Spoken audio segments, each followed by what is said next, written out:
सीधा मुद्दे पर आते हैं।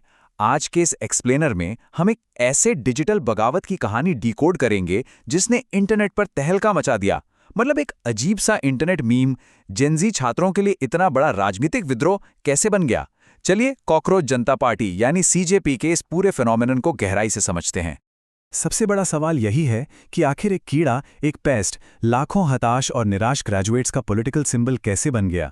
इस पूरी कहानी को एक ऐसे युवा छात्र के नज़रिए से समझना बहुत ज़रूरी है जो सालों की जी तोड़ मेहनत के बाद भी सिस्टम से पूरी तरह हार चुका है।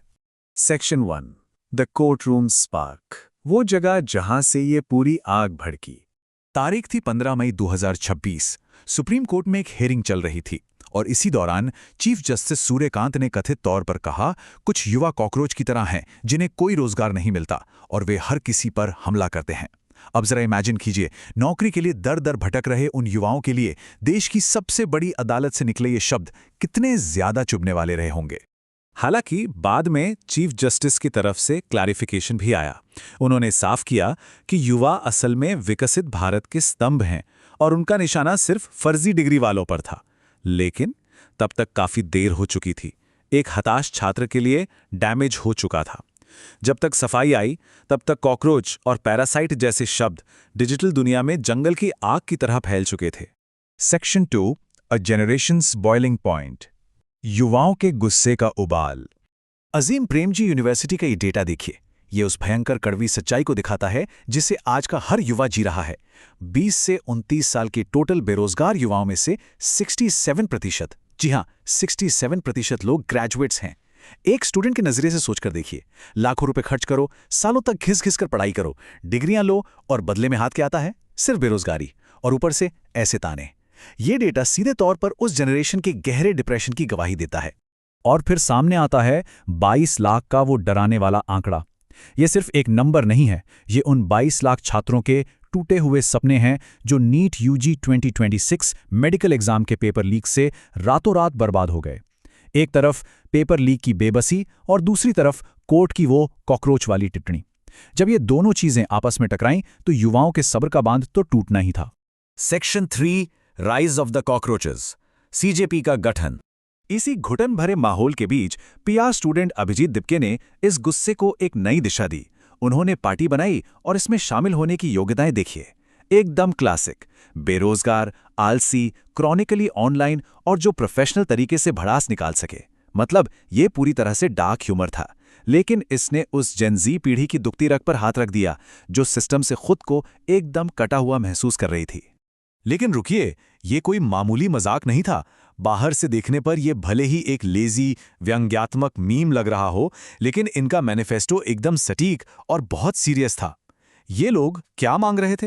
रिटायर्ड जजों की नियुक्तियों पर रोक, महिलाओं के लिए 50% आरक्षण, दल बदल पर बैन और सबसे इंपॉर्टेंट पेपर लीक के मुद्दे पर शिक्षा मंत्री का इस्तीफा।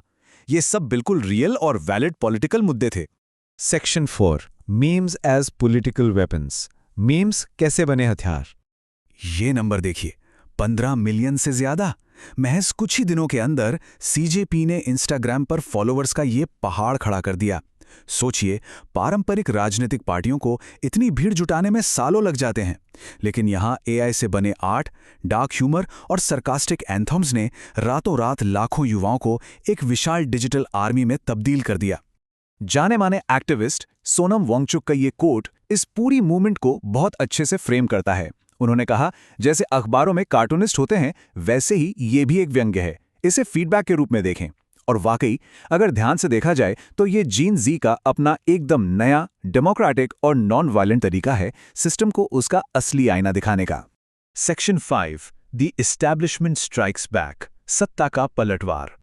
अब जैसा कि होता है, एस्टैब्लिशमेंट का रिएक्शन बिजली की तरह तेज और भारी था।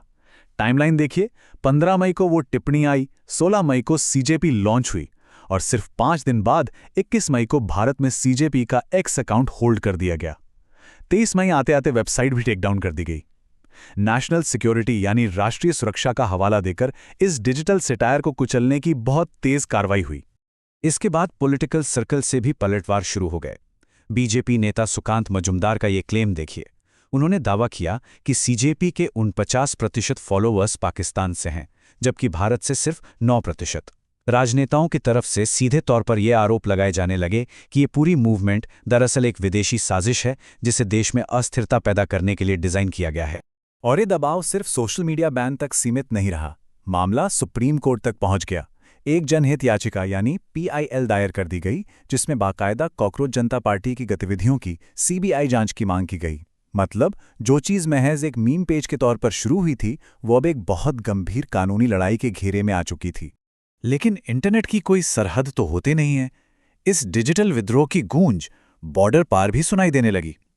पाकिस्तान में भी जो युवा अपने सिस्टम से निराश और हताश थे, उन्होंने बिल्कुल इसी तर्ज पर अपनी कॉकरोच अवामी पार्टी खड़ी कर दी। उन्होंने भी इस व्यंग्यात्मक प्रतीक को अपने विरोध के लिए अपना लिया। तो इस पूरे एक्सप्लेनर के आखिर में एक बहुत ही गहरा और बड़ा सवाल खड़ा होता है। जब युवा नागरिक सत्ता से डरने के बजाय पावर पर हंसना शुरू कर दें, तो क्या इसका मतलब ये है कि व्यवस्था का खौफ अब खत्म हो गया है? ये डिजिटल विद्रोह, मीम पॉलिटिक्स, ये सब भविष्य की राजनीति का एक बिल्कुल नया रूप है। इस कहानी ने हमें सोचने पर मजबूर कर दिया है कि आगे आने वाले समय में जेन ज़ी के प्रोटेस्ट किस हद तक बदल सकते हैं।